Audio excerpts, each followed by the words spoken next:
देखो तो 100 एडिटोरियल्स तो हम लोग ख़त्म कर चुके हैं, ठीक है। ये मार्च का लास्ट एडिटोरियल्स है। जो नेक्स्ट आएगा कल हो या परसों जो भी है वो हम लोग अप्रैल से शुरू करेंगे। Day to day current affairs भी अप्रैल से आएगा। तो ख़त्म हो गया, मार्च का लास्ट पीस यही बचा हुआ है। फर्स्ट टॉपिक देखो 101। अब बताओ, कोविड से रिलेटेड केस बढ़ते चला जा रहा है। मैं उतना सीरियस होने की ज़रूरत नहीं है। अभी रिसेंट टाइम में 3000 केस आ रहा है, बट जब एडिटोरियल्स लिखा गया था तो उस समय 1500 केस था। तो कह सकते हो कि ऑन एन एवरेज 2000-1500 ऐसा केसेस आ रहा है। घबराने की बात नहीं है। बट हम रीअसर्टमेंट भी जानते हैं। रीअसर्टमेंट का मतलब है कि मान लो कि जो इन्फ्लुएंजा टाइप ए है उसका बहुत सब टाइप है, वी हैव सीन ना, जो ह्यूमन को प्रभावित करता है। ये दो अलग तरह का इन्फ्लुएंजा एक ही आदमी को अटैक हो तो फिर जीन स्वैप हो जाएगा, दैट्स कॉल्ड रीअसर्टमेंट। और वहाँ पे आपका जो ड्रग्स है, आपका जो वैक्सीन है वो कारगर साबित नहीं होगा, तो वो तो चिंता का विषय है। अभी किसको पता था कि डेल्टा भी आएगा, अचानक आया कि नहीं आया। और अभी जो कोविड-19 जो चल रहा है वो ओमिक्रॉन का ही एक वेरिएंट है, और ओमिक्रॉन मतलब बहुत कम वाला। हाँ, ट्रांसमिसिविटी बहुत ज़्यादा है, ट्रांसमिट बहुत ज़्यादा हो रहा है। और गजब बात ये है कि जो इम्यून सिस्टम है ना, यानी कि हमारा इम्यून सिस्टम उसको रोक नहीं पा रहा है, यानी कि इम्यून सिस्टम से वो एस्केप करके अंदर चला जा रहा है। एक चिंता का विषय हो सकता है, बट इम्पैक्ट उतना नहीं है इसका, समझ गए। 102 देखो चाइना। अब देखो चाइना और रसिया एक साथ आ रहा है, तो पूरा जियोपॉलिटिक्स में चेंज है ना। अब इंडिया जाए तो जाए कहाँ, ठीक है, ये भी सवाल है उसका। देखो 102 और 103 इंटर रिलेटेड है। चाइना कुछ एक नया इनिशिएटिव लेके आया, और जो भी चाइना इनिशिएटिव, जो भी अपना पॉलिसी बोल रहा हो, सब चाइना खुद फॉलो नहीं करता है। तो समझेंगे क्या है, that's a global security initiative, ठीक है, उसके बारे में समझेंगे। और 104 खुद हमारा जो होम मिनिस्टर हैं अमित शाह जी ये लिखे हैं, ठीक है। हाँ 104 वही लिखे हैं, ये उनके बिहार में कोई लिख दिए होंगे, उन्हीं का है, लिखा था अमित शाह, ठीक है। हाँ बिल्कुल, होम मिनिस्टर का लिखा हुआ ये चीज़ है, क्योंकि साइबर सिक्योरिटी बहुत बड़ा कंसर्न है कि नहीं है, तो वो बोले थे ये। और क्या क्या काम हुआ अभी तक और क्या बेटर करना चाहिए, सब चीज़ें बहुत अच्छा कम्प्रिहेंसिव है ये। देखो तो 101 देखो, GS paper 2 social justice and governance, ठीक है, issues related to development and management of social sector और services related to health, education and human resources. ये हिंदू पेपर में आया था 26 मार्च को। देखो स्टूडेंट थोड़ा समझ लो, मार्च 23 तारीख तक तो लगभग तुम्हारा वही 1500 केसेस के आसपास था, ठीक है। और टोटल जानते ही हो, टोटल अभी कहोगे तो 7000 केसेस था, अभी बढ़ गया है, ठीक है। यानी कि टोटल यदि कहा जाए तो ये घबराने वाली बात नहीं है। इसलिए घबराने वाली बात नहीं कि 1.46% ही है, ठीक है। जबकि डॉक्टर लोग ने कहा है कि यदि टेस्ट पॉजिटिविटी आप 5% से कम है तो घबराने वाली बात नहीं है। और अभी जितने ही पेशेंट आ रहे हैं तो इस इंफ्रास्ट्रक्चर में मैनेज हो जा रहे हैं। जब 5% से ज़्यादा पॉजिटिविटी रेट बढ़ जाता है तब प्रॉब्लम होता है, तब फिर क्योस हो जाता है हॉस्पिटल में। समझ में आ गया ना स्टूडेंट। आगे देखो, इसलिए अभी 1.46 ही है, यानी कि 100 आदमी आ रहा है तो 1.46 आदमी का ही पॉजिटिव हो रहा है, तो बहुत कम है, कोई दिक्कत नहीं है। देखो अब बट कोविड तो ऐसा है कि बहुत पछा रहा है कंट्री को, है ना। हमने देखा है कोविड की वजह से हम पूरी तरीके से घूमे हैं, कितना अलग अलग फेज से गया है कंट्री कोविड की वजह से। तो बट मोदी जी तो शांत नहीं रह सकते हैं, इसलिए एक हाई लेवल कमेटी बैठा था, मीटिंग हुआ था अभी। तो इस मीटिंग में प्राइम मिनिस्टर ने कहा है कि देखिए अभी भी कोविड अप्रोप्रिएट बिहेवियर फॉलो करना चाहिए लोगों को। अभी भी लोग चलता है तो मास्क लगा के चलना चाहिए, भीड़ में नहीं चलना चाहिए। हॉस्पिटल में तो बिल्कुल आप यूज़ करो ये सब चीज़, मास्क सबका, तो मोदी जी बोले हैं इसमें, ठीक है। और मोदी जी ने यहाँ पे भी बल दिया है कि जो हमारा इंसैकॉग, कल बताए थे ना इंसैकॉग, जहाँ पे बहुत सारा लेबोरेटरीज़ का, और इसमें 4 मिनिस्ट्री इन्वॉल्व है, कंसोर्टियम है एक तरह से, जहाँ पे जेनोम सीक्वेंसिंग होना चाहिए था। जेनोम सीक्वेंसिंग का मतलब क्या है, जो भी आदमी पेशेंट है जिसको ग्रसित हो गया पहले से, उसका जीन चेक करो और देखो कि क्या बदलाव है जीन में, that's called genome sequencing. Gene को टोटल कर दोगे तो जेनोम हो जाएगा, उसको सीक्वेंस करो, देखो कहाँ पे बदलाव आया है, और वो बदलाव से तुमको पता चल जाएगा कि किस तरह वायरस है अपना रूप ले रहा है, और उस हिसाब से हम वैक्सीन को और इफेक्टिव बना सकते हैं। तो जेनोम सीक्वेंसिंग पे इन्होंने बोला है कि हमें काम करने की ज़रूरत है। और ये जो अभी तो ये कंसोर्टियम देखो, ये कंसोर्टियम उतना कारगर नहीं है जितना यूरोप का है। बताओ यूरोप में 5 से लेकर 10% तक पेशेंट का जीनोम सीक्वेंसिंग हो रहा है। हमारे कंट्री में तो छोड़ दो, बहुत ही नेग्लिजिबल जीनोम सीक्वेंसिंग है। और कहीं ना कहीं एक सबसे बड़ा रीजन है जिसकी वजह से डेल्टा वाला वेरिएंट आया था, जीनोम सीक्वेंसिंग प्रॉपर हुआ ही नहीं। यदि जीनोम सीक्वेंसिंग होता तो पहले से ही हम प्रिडिक्ट कर पाते कि कौन सा वेरिएंट आने वाला है या कौन सा वेरिएंट बहुत खतरनाक होगा। ठीक है स्टूडेंट, आगे देखो आखिर सर्ज क्यों हुआ, क्या रीजन है इसका। रीजन देखो, एक रीजन इसका जो सीजनल इन्फ्लुएंजा है वही टाइप 1 टाइप का H3N2, ये केसेस को भी बताया जा रहा है। और जो पहले का ओमिक्रॉन वायरस था उसी का नया फॉर्म है XBB.1.16। ठीक है, ये न्यू वेरिएंट आया है और कहा जा रहा है कि इसका क्लोज रिलेशन ओमिक्रॉन के साथ है। ठीक है, लिंकेज है इसके साथ। और ये देखो XBB.1.16 से हमारे इम्यून सिस्टम को एस्केप कर लेता है, यानी कि हमारे बॉडी में आता है पता ही नहीं चलता है। ठीक है, मगर ट्रांसमिलिटी भी बहुत ज़्यादा है, ट्रांसमिशन बहुत ज़्यादा है, मतलब एक आदमी को दूसरे आदमी बहुत ज़्यादा कैच कर रहा है, बट इसका इम्पैक्ट वैसा नहीं है। समझ में आ गया ना स्टूडेंट। आगे देखो, तो हमें क्या करना चाहिए इस घड़ी में। इस घड़ी में हमें ये करना चाहिए कि जो कंप्रोमाइज स्टेट का जो इम्यून सिस्टम है, जिसका कई लोग बच्चे लोग जो से होते हैं ना, इम्यून बहुत कमज़ोर होता है, उसको स्ट्रॉन्ग करो। यदि माल न्यूट्रिशन वाला आदमी है तो उसको ठीक करो। समझ गए ना। एट द सेम टाइम जो SARS-CoV-2 का जितना भी आया था वेरिएंट, उस पर रिसर्च करना चाहिए। वही इंसेक्टकॉक को बहुत अच्छा काम करना चाहिए। समझ गए ना। यस, जीनोम सर्वेलेंस करना चाहिए हर हॉस्पिटल में। और जो स्पेशली जो विदेश से यात्री लोग आ रहे हैं उसका बहुत प्रॉपर टेस्ट होना चाहिए, बहुत प्रॉपर ढंग से टेस्ट होना चाहिए। ठीक है, और जितना हो सके, एग्जाम्पल देखो इसमें बताया गया कि वेस्ट वाटर सर्वेलेंस होना चाहिए। देखो बाहर के कंट्री में कितना बढ़िया है कि वेस्ट वाटर का सर्वेलेंस भी होता है। वेस्ट वाटर से पता चलता है कि कौन सा वायरस आ रहा है सिस्टम में, इकोसिस्टम में। हमारे कंट्री में ये नहीं होता है। चलिए, ये होना चाहिए। समझ गए स्टूडेंट, तब जाके बेटर हो सकता है। जो एयर ट्रैवलर से बाहर से आ रहे हैं, इसका टॉयलेट वेस्ट चेक होना चाहिए। ठीक है, इससे तुम्हारा वायरस पता चल जाता है। क्योंकि हमने शुरू में यही गलती किया था, हम प्रॉपर रखे ही नहीं मैकेनिज्म, इसकी वजह से इतना कुछ तबाही हुआ था। तो हर चीज़ हमें करना चाहिए जिसकी वजह से स्पाइक ना हो। आगे देखो, H3N2 और H1N1, ये जानते हो अभी ह्यूमन बींग को भी इम्पैक्ट कर रहा है ना। कई महीना से ये घूम रहा है तुम्हारा। इसकी वजह से अलग अलग बीमारी भी हो रहे हैं, जैसे ड्रॉपलेट से क्लोज कॉन्टैक्ट में कोई पर्सन H3N2 H1N1 से ग्रसित है, उससे क्लोज कॉन्टैक्ट में आओगे तो ट्रांसमिशन हो जाएगा। ये बात समझ गए ना। अब देखो, ये जो है इन्फ्लुएंजा वायरस यानी कि H3N2 H1N1, ये दोनों को ही इम्पैक्ट कर रहा है, एनिमल्स को भी और ह्यूमन बींग्स को ही। जब दोनों को ही इम्पैक्ट कर रहा है और रीअसॉर्टमेंट हो जाए तो फिर दिक्कत हो जाएगा। रीअसॉर्टमेंट मतलब क्या है कि फिर एनिमल से ह्यूमन बींग में चला जाएगा, ह्यूमन बींग से एनिमल में चला जाएगा, फिर कोविड वाला हाल हो जाएगा। तो रीअसॉर्टमेंट होने नहीं देना चाहिए हमें। रीअसॉर्टमेंट समझिए, जहाँ पे जीन स्वैप कर लिया और स्वैप करके पता चला कि थर्ड टाइप का वेरिएंट बन गया, वो न्यू टाइप का वेरिएंट बन गया, तो ये हमें बचाना होगा स्टूडेंट। आगे देखो, H3N2 के बारे में थोड़ा और समझ लो। अब H3N2 का ये स्थिति है कि बहुत सारा जो एंटीवायरल ड्रग्स को रेजिस्ट कर लेता है। कहने का मतलब ये भी एंटी माइक्रोबियल रेजिस्टेंस वाला प्रॉपर्टी डेवलप कर रहा है। समझ गए, जो बताए थे ना एंटीबायोटिक्स का, उससे वही कर रहा है। तो ये भी एक प्रॉब्लम है। और इसके बाद तुम कितना भी वैक्सीन लगाओ, कितना भी ड्रग्स लगाओ, कोई काम का नहीं है। क्यों? क्योंकि स्वैप कर ले रहा है, यहाँ पे रीअसॉर्टमेंट हो रहा है, इसलिए स्टूडेंट वो सब लिखा गया है।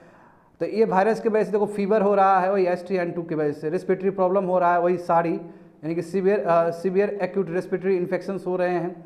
लंग्स भी, जहाँ पे लंग्स इन्वॉल्व है तुम्हारा, कॉम्प्लिकेशन केस में लोग सब हॉस्पिटल में भी जा रहे हैं। तो अभी के लिए सबसे बेस्ट हो सकता है रेस्ट करें लोग, hydration with plenty of oral fluid पिलाते रहो, ORS पिलाते रहो, उसको बढ़िया से सोने दो, अच्छा है उसका इम्यून सिस्टम कर दो।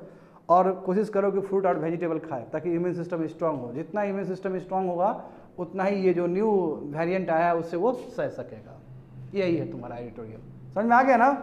बिल्कुल, पढ़े नहीं है, समझा दिए वही चीज़। आगे देखो, 102 GS paper 2 international relation, bilateral regional global groupings agreements involving India और अफेक्टिंग इंडियाज इंटरेस्ट।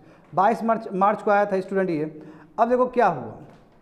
हाँ, जो चाइना का प्रेसिडेंट है शी जिनपिंग गया है रसिया, ठीक है, और बोला है कि हम दोनों बहुत ही क्लोज रहेंगे।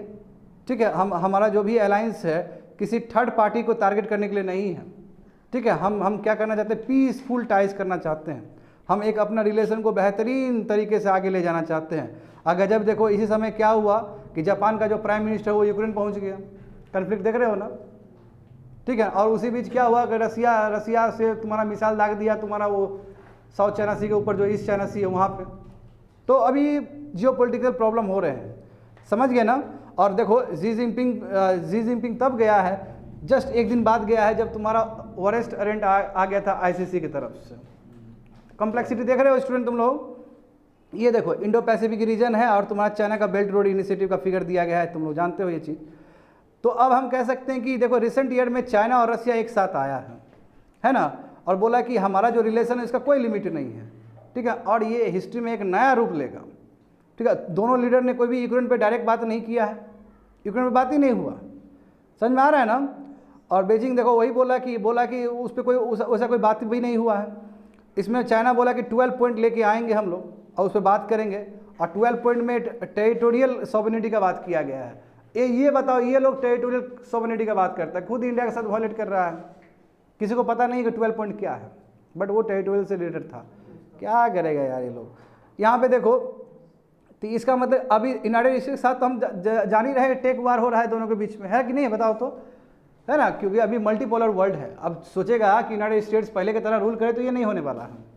तो अभी हम जानते हैं कि जी जिनपिंग का जो भी है, जी जिनपिंग ने अपना जो पार्लियामेंट में डायरेक्ट बोल दिया था यूनाइटेड स्टेट्स को नाम लेते हुए, ठीक है। इसकी वजह से बहुत दिक्कत हो रहा है, बहुत चैलेंजेस का सामना करना पड़ रहा है हमको, ठीक है। इसलिए रसिया और पाकिस्तान की तरफ जा रहा है। देखो पाकिस्तान 1980 के दशक में पाकिस्तान यूनाइटेड स्टेट्स की गोद में था। क्यों उस समय यूनाइटेड स्टेट्स पाकिस्तान को यूज़ करता था रसिया को काउंटर करने के लिए। मैं स्थिति देखो बदल गया ना, अब पूरी तरीके से चला गया उधर पाले में पाकिस्तान, नेपाल भी जा ही रहा है। तो इतना जो एशिया पे पूरा प्रकोप देख सकते हो चाइना का, तुम लोग समझ गए ना। तो वही चीज़ बताया कि हमारे पास रसिया पाकिस्तान सब साथ में है, तो इससे जो सेंट्रल एशियन नेबर में उसका पूरा दबदबा बना हुआ है। उतना ही नहीं, चाइना पाकिस्तान इकोनॉमिक कॉरिडोर के लिए वो खर्च कर ही रहा है और उस पर बिल्ड करेगा। जितना उस पर बिल्ड करेगा, ऐसे भी जानते हैं कि चेक बुक डिप्लोमेसी चलता है इसको, जितना भी पैसा लिख के दे देगा ये चाइना, अब बाद में यदि नहीं चुका पाया तो उसका एसेट ले लेगा ये, जैसे हमन टोटा का हुआ था। तो ये भी आरोप लगते रहता है इसके ऊपर। देखो यहाँ पे जी जिनपिंग ने बताया कि यस हमारे पास बेस्ट 3 आइडियाज़ है। बेल्ट और रोड इनिशिएटिव जो कि 10 साल पहले आया था। ग्लोबल डेवलपमेंट इनिशिएटिव, क्या होता है ग्लोबल डेवलपमेंट इनिशिएटिव? इसका मतलब है कि हम किसी भी रीजन को, बढ़िया सुनना, किसी भी रीजन को हम डेवलप करवाएंगे थ्रू इनोवेशन, यानी कि दूसरे कंट्री में भी हम इंप्रूव करवाएंगे, इनोवेशन से उसका जीडीपी ग्रोथ करवाएंगे। That is the meaning of global development initiative. और जो थर्ड है तुम्हारा ग्लोबल सिक्योरिटी इनिशिएटिव, ये तो तुम्हारा थर्ड एडिटोरियल में बता देंगे ये चीज़, उसी में पूरा एडिटोरियल से। तो इस 3 मंत्र के साथ ना जी जिनपिंग ने अपने बात को रखा है, ठीक है। और इसलिए कर रहा है कि ये सब एक तरह से ना जो जियो पॉलिटिक्स में जो चेंज है वही चीज़ हमको दिखता है यहाँ पे, उसके भाषण में, उसके बर्ताव में, जिस तरह रसिया के प्रेसिडेंट से मिल रहा है, वो सब चीज़ दिख रहा है कि वो यूनाइटेड स्टेट्स को डायरेक्ट टारगेट कर रहा है। तो यहाँ पे भी देखो इंडिया के लिए क्या दिक्कत है स्टूडेंट। तो इंडिया के लिए देखो, इंडिया के लिए समझो सिंपल, ये स्लाइड में बहुत कम दिया गया है। देखो यहाँ पे इंडिया देखो, अब ईरान क्या है, अब देखो अभी तो पूरा दुनिया अलग हो गया ना, ईरान अलग ही है। बताओ ईरान और सऊदी अरब एक साथ आ सकता है, किसको पता था ये चीज़? वो भी चाइना ब्रोकरिंग करवा रहा है। तो ईरान से अब चाइना ब्रोकरिंग करवा रहा है, तो हमारी दिक्कत होगा कि हम सऊदी अरब से दूर चले जाएंगे तो प्रॉब्लम हो जाएगा। बट यदि ईरान से हम दूर चले जाएंगे तो कोई प्रॉब्लम नहीं है, क्योंकि ईरान से हम पहले से दूर चले गए हैं, कार्सा लॉ लगा था, इसके वजह से हम वहाँ से क्रूड ऑयल नहीं खरीद रहे थे, नंबर 1, तो कोई बड़ा इंपैक्ट नहीं पड़ा। दूसरी बात है कि यदि चाइना रसिया के साथ आ रहा है तो हमको कोई प्रॉब्लम नहीं है। क्यों? क्योंकि चाइना रसिया और इंडिया तो पहले से दोस्त थे, कोई प्रॉब्लम नहीं होगा, कोई प्रॉब्लम नहीं होगा। मगर एक जगह प्रॉब्लम हो सकता है टेरिटोरी को लेके, कि यदि मान लो कि चाइना अटैक करता है इंडिया को या टेरिटोरी क्लेम करता है, तो उस समय रसिया कुछ नहीं बोल पाएगा, फिर ये प्रॉब्लम हो सकता है। और दूसरी बात है कि यस इंडिया, अब हर समय चाइना आरोप लगाता है इंडिया पे कि ये पूरा वेस्ट की तरफ जाता है, मगर हम देखो हमने तो कम से कम रसिया का इकोनॉमिक्स को मेंटेन कर दिया, वो भी सैंक्शन के टाइम में क्रूड ऑयल खरीद के। तो ऐसा अभी जियो पॉलिटिक्स है, बहुत डिफरेंट है। तो इंडिया को इसका बहुत बड़ा नुकसान नहीं होगा। तो ये है ओवरऑल मैसेज, समझ गए स्टूडेंट, बता चुके हैं, पर समझ लेना इस चीज़ को। हाँ, दूसरी बात एक ये भी बता देते तुम लोग को, चाइना का जो चेक बुक डिप्लोमेसी चलता है, क्या करता है, सबको पैसा दे देता है। ये इधर भी पूरा पैसा दे दिया, इधर भी दे दिया, है ना। और जानते हो यहाँ पे एशिया अफ्रीकन कॉरिडोर चलता है, यहाँ पे बहुत सारा कंट्री में इन्वेस्टमेंट है। रसिया और चाइना साथ में इन्वेस्टमेंट करना चाहता है, मगर बहुत सारे कंट्री में चाइना को लेकर बहुत ही नेगेटिविटी है। ये लोग पता है कि ये लोग इंफ्रास्ट्रक्चर तो बनवा देता है, पैसा खुद दे देता है, इनोवेशन भी दे देता है, अब बाद में हम लोग पैसा नहीं चुका पाते तो फिर लैंड भी ले लेता है, एसेट भी ले लेता है। तो इस चीज़ को लेके बहुत नाराज़गी है बहुत सारे कंट्री में। तो इंडिया हमेशा इसमें बेस्ट रहेगा। इंडिया का बहुत ही अच्छा विल है, इंडिया का है ना, इंडिया को बहुत माना जाता है अफ्रीका में because of the manufacturing of drugs also, और हमारा कहीं ना कहीं सॉफ्ट कॉर्नर है अफ्रीकन वाले को। समझ गए ना, ये सभी चीज़ लिखा गया है, पढ़ लेना इस चीज़ को। आगे देखो, ग्लोबल सिक्योरिटी इनिशिएटिव, ये क्या है, जैसे बताए थे ना, थर्ड वाला प्रिंसिपल। अब देखो इसके आधार पे क्या है, इसने कहा है कि यस हमें स्टेबिलिटी एंड सिक्योरिटी मेंटेन करना है एशिया में, तो इसके लिए हम 5 पिलर पे काम करना चाहेंगे। वो तुम्हारा सब GSI का प्रिंसिपल है, बताया ना, ग्लोबल सिक्योरिटी इनिशिएटिव।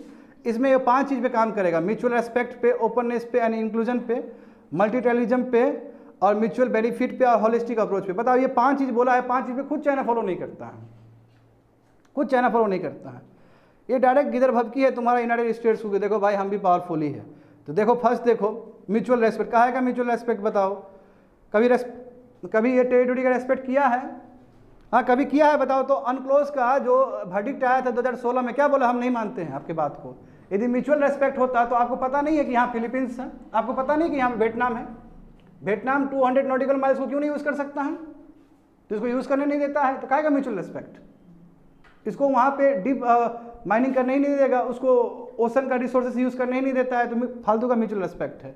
चाइना जो भी फालतू का चीज़ लेके आ रहा है, पाँचों तो खुद नहीं करता है, और वो खाली दुनिया को बता रहा है कि 5 चीज़ पे काम होना चाहिए, दुनिया भी काम करे इस पर। तो वही चीज़ यहाँ पे लिखा गया है, समझे।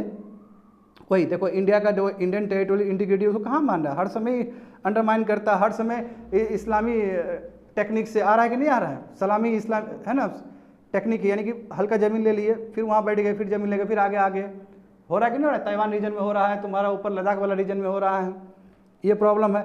साउथ ईस्ट एशियन नेबर्स को देखो कहाँ वो इंटीग्रिटी का ख्याल रखता है, सॉवरेनिटी का ख्याल रखता है। अभी जैसे बताया अनक्लोज का भी जो आया था वो कहाँ माना वो चीज़ को, एक्सक्लूसिव इकोनॉमिक जोन कहाँ यूज़ करने दे रहा है, फिलीपींस या वियतनाम को नहीं दे रहा है वो, तो काहेगा म्यूचुअल रेस्पेक्ट। दूसरा देखो ओपननेस एंड इंक्लूजन, अब ये बोलता है कि फ्री इंडो पैसिफिक होना चाहिए, काहे फ्री इंडो पैसिफिक, वहाँ पे तुम खुद ही इन्फ्लुएंस कर रहा है। वहाँ पे जो फ्रीडम ऑफ नेविगेशन होना चाहिए था, हर कंट्री इनोसेंट पैसेज कर सकता है ना, तुम्हारा 12 नॉटिकल माइल्स तक इनोसेंट पैसेज कर सकता है, बताए थे ना अनक्लोज का लॉ। तो बहुत सारे कंट्री को तो करना ही नहीं देता है, तो ये ओपननेस और इंक्लूजन का ही बात बेकार है ये, समझ गए। मल्टीटेररिज्म, इसका मतलब क्या है कि कोई भी डिसीजन लिया जाए तो वो मल्टी कंट्री डिसीजन लो। ऐसा होता है क्या, जहाँ जहाँ मेंबर है, चाहे RCP का मेंबर हो, किसी भी जो भी मेंबर है, जैसे बेल्ट और BRI स्कीम है, बेल्ट एंड रोड इनिशिएटिव है, उसमें भी चाइना ओवरलीड करता है सबको, सही बात है कि नहीं। आसियान में पूरा उसका कवर है, कोई भी कंट्री उतना नहीं बोल पाता। क्यों मलेशिया कैसे बोलेगा बताओ, तो फिलीपींस कैसे बोलेगा, क्यों, क्योंकि इकोनॉमिक माइट उतना नहीं है। तो ये जो मल्टीलैटरलिज्म का जो बात किया गया, ये बेकार का चीज़ है, ये चाइना खुद ही नहीं करता है, चाइना खुद ही पावर यूज़ करता है, समझ गए ना। यहाँ पे बताओ मिलिट्री, यहाँ पे बताओ हाइनन आइलैंड में बनाने वाला है ये लोग, दुबई बनाने वाला नहीं यहाँ पे, इसका मतलब क्या हुआ, दुबई बनाने वाला है तो अगल बगल करेगा मिलिट्री वाला काम सब, फिर कहाँ का ये बात कर रहे हो आप। म्यूचुअल बेनिफिट देखो, म्यूचुअल बेनिफिट कैसे, चाइना का रोड इनिशिएटिव से म्यूचुअल बेनिफिट कभी हुआ है किसी का, पाकिस्तान से पास हुआ है ना, 49 बिलियन डॉलर का बना जो भी इकोनॉमिक कॉरिडोर, उसका फायदा क्या हुआ, पाकिस्तान का जो सॉवरेनिटी था लैंड का वो भी खो दिया उसने, और जिस हिसाब से कर्जा में जा रहा है पाकिस्तान, तो बाद में पाकिस्तान को भी खरीदने में टाइम नहीं लगेगा उसको। और ऐसे भी प्रोटेस्ट हो ही रहा है उस चीज़ को लेके कि चाइनीज़ लोग, बताओ एक चाइनीज़ आदमी और पाकिस्तानी आदमी में लड़ाई होता है तो चाइनीज़ आदमी को फेवर करता है गवर्नमेंट वहाँ का, ये हालत है।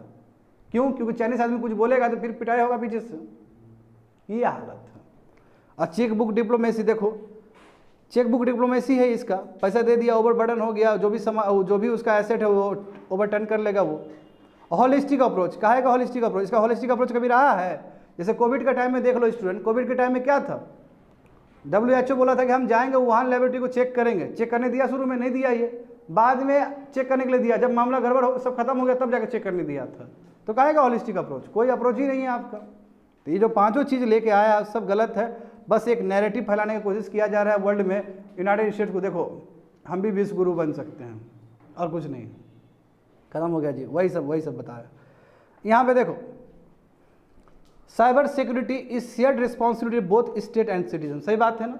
साइबर सिक्योरिटी इतना बड़ा कंसर्न है स्टूडेंट, केवल स्टेट से करने से नहीं होगा, सिटीजन का भी भागीदारी होना चाहिए वहाँ पे, समझ गए। ये तुम्हारा 18 मार्च को आया था science and technology, awareness in the field of IT, space, computers, robotics, nanotechnology, biotechnology and issues related to intellectual property right, जो कि आज पढ़ाए हैं तुम लोग को।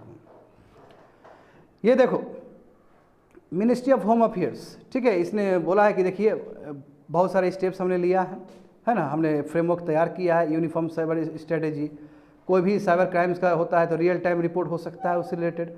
लॉ इन्फोर्समेंट एजेंसी को हमने बिल्ड किया है, बहुत अच्छे से उसको ट्रेनिंग दिया है, एनालिटिकल टूल्स को डेवलप किया है, फॉरेंसिक लेबोरेटरी को डेवलप किया है, साइबर हाइजीन है हमारे पास, है ना, और भी नया नई चीज़ कर रहे हैं इसमें। तो ये कहीं ना कहीं सरकार ने अपना जो भी किया है साइबर से रिलेटेड वो सबको दिखाया है। अब सरकार लिख रही है तो खुद समझो ना। यहाँ पे देखो क्या क्या चीज़ लिखा है, CCTNS, क्या है इसका मतलब, crime and criminal tracking network and system. इसमें क्या होता है कि मान लो कि किसी भी तुम जाते हो पुलिस स्टेशन में FIR करवाते हो तो वो डिजिटली हो जाना चाहिए, ठीक है। अभी तक लगभग 100% तुम्हारा डिजिटली हो चुका है, ठीक है, डेट इज कॉल्ड CCTNS। दूसरा क्या है, interoperable criminal justice system. Interoperable मतलब क्या है, कोई भी है ना, ये चाहे कोर्ट हो, पुलिस हो, प्रोसिक्यूशन हो, प्रिजन, जानते हो ना, ये चीज़ बताए थे ना तेलंगाना में जो हुआ था, है ना, प्रिजन, फॉरेंसिक लैब, सब इंटरचेंज मतलब सब इंटरकनेक्टेड हो एक दूसरे से। आप कहीं पे भी आपको डेटा चाहिए तो मिल जाए, है ना। वही मिथुन चक्रवर्ती वाला मूवी नहीं होना चाहिए, पहले वाला बताए थे ना, हाँ, वो प्रिजन से ही पता चल जाए विटनेस सब, पहले था ना जी, ले जाता था उसको बक्सा में भर के, वो भाग जाता था, वो वाला नहीं होना चाहिए। वो भी देखा है ना, चंडाल उंडाल देख के बैठा हुआ है ना तुम लोग, तो फिर तो वही चंडाल मूवी फिर से नहीं बने, उसी के लिए ICJS का काम है, जहाँ पे क्या court, police, prosecution, prisons, forensic lab सब एक दूसरे से जुड़े रहेंगे, और जब जब डेटा चाहिए उसको मिल जाएगा, उस हिसाब से तुम्हारा जजमेंट में भी एक्यूरेसी आ पाएगा। ये है Indian cyber crime coordination centre, ये तुम लोगों को पता होगा अच्छे से दोनों को, ये पिछले साल का न्यूज़ है। I4C एक आया था ना, वॉलंटियर प्रोग्राम आया था, कोई भी आदमी साइबर से रिलेटेड जो भी बात होगा, जो भी रिपोर्ट होगा उसमें दे सकता है, बिल्कुल। तो ये देखो Indian cyber crime coordination centre, ठीक है, इसमें क्या है, कोई भी आदमी, तुम्हारे और मेरे ऐसा आदमी भी इसमें रिपोर्ट करवा सकता है। देखो अभी तक 20 लाख साइबर क्राइम कंप्लेंट्स हुए हैं, लगभग 40, वहाँ पे ध्यान दो, 40,000 तुम्हारा FIR हुआ है, कन्वर्ट हुआ उसमें, तो हम कह सकते हैं कि ये यूज़फुल है। NAFIS, NAFIS, national automated fingerprint identification system. इसमें देखो ये एक तरह से कह सकते हो कि फिंगरप्रिंट डेटा सिस्टम है, और इसमें कितना कैपेबिलिटी है, लगभग 300 करोड़ फिंगरप्रिंट हम रख सकते हैं यहाँ पे। 1930 हेल्पलाइन को फ़ोन करो, ठीक है, इसमें आ जाएगा। बात समझे ना, ये सभी चीज़ें देखो, more than 250 banks, financial intermediate, सब ये प्लेटफॉर्म का हिस्सा है। यदि कहीं तरह गलत बात होता है तो यस, ये सिस्टम, ये जो नाफिस से बहुत ही कारगर साबित हो सकता है।